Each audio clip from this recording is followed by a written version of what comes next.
वहीं रूस और यूक्रेन के बीच लड़ाई में एक तरफ यूक्रेन में तबाही मची हुई है तो वहीं दूसरी तरफ यूक्रेन में फंसे हिंदुस्तान के लोगों के परिवार वाले बेहद परेशान हैं।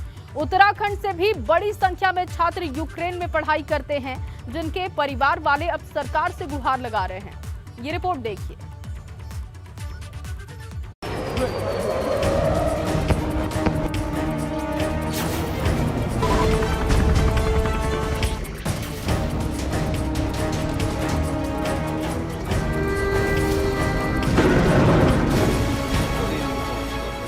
लड़ाई रूस और यूक्रेन के बीच है, मगर इससे हिंदुस्तान की चिंता भी बढ़ी हुई है।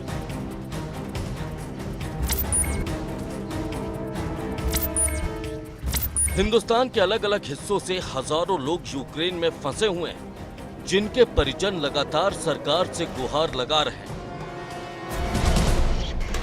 राजधानी देहरादून की छात्रा नमिता भी यूक्रेन में फंस गई, जिसने एबीपी गंगा से बातचीत के दौरान वहां के हालात बयां किए। नमिता, मैं एक पूछ रहा था ये कि क्या जहां अभी जिस जगह पे आप हो तो वहां क्या ऐसी कुछ साउंड्स वगैरह आ रहे हैं वहां पर, जहां पे धमाकों की आवाज़, इस तरह की कुछ ऐसी स्थिति है वहां पे क्या? अभी तक लवीव में ऐसा हमने कुछ साउंड नहीं सुना है, सायरेंस के अलावा कुछ नहीं है। अच्छा, सायरेंस हो रहा है तो अच्छा, जो सायरेन बजते हैं उसके अलावा कुछ नहीं है। अच्छा, जो नॉर्मल वहाँ की कंडीशन होती है, आप क्योंकि वहाँ रहे हैं, स्टूडेंट हैं, आप कॉलेज जाते होंगे, और नॉर्मल में और अब में कितना डिफरेंट लग रहा है आपको? क्या प्रॉब्लम्स क्या हो रही हैं अभी मेन अगर देखा जाए तो?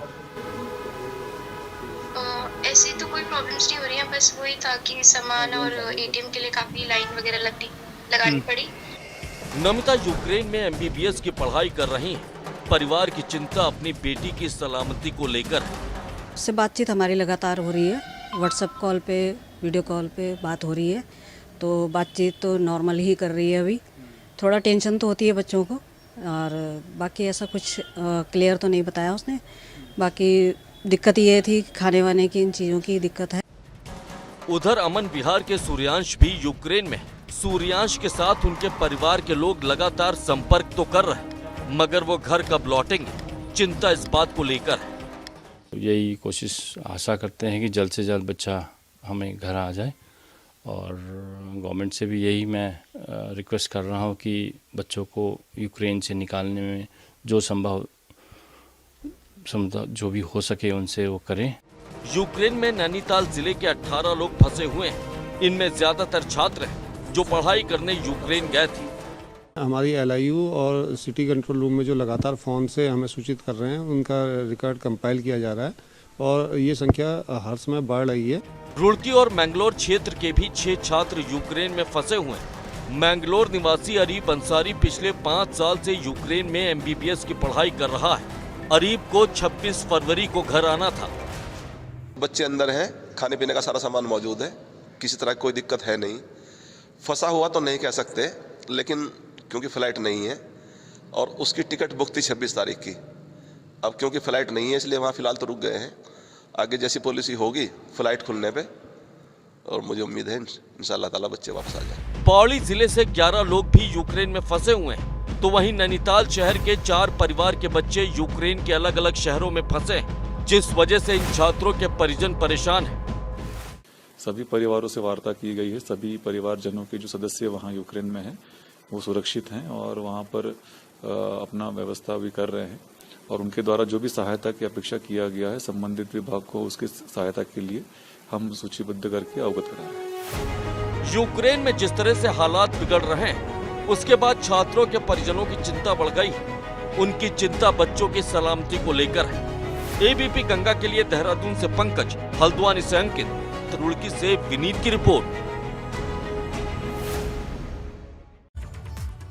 वहीं टिहरी जिले के 10 छात्र छात्राएं यूक्रेन में फंसे हुए हैं। छात्रों के परिजनों ने इनकी घर वापसी की गुहार लगाई है।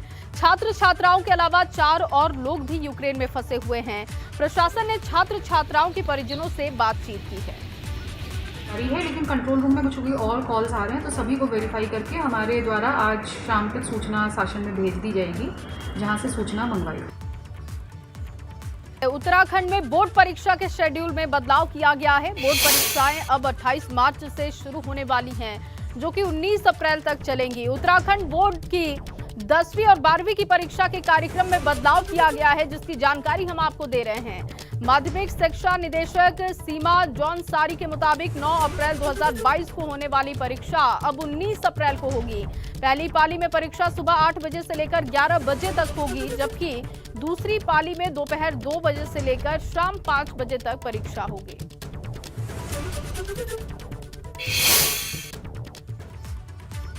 और अब खबर बागेश्वर से है, जहां बागेश्वर में ग्रामीण पानी की किल्लत से परेशान हैं और नागर मंजिला गांव में 45 परिवार रहते हैं। इनके सामने पानी की बड़ी समस्या है।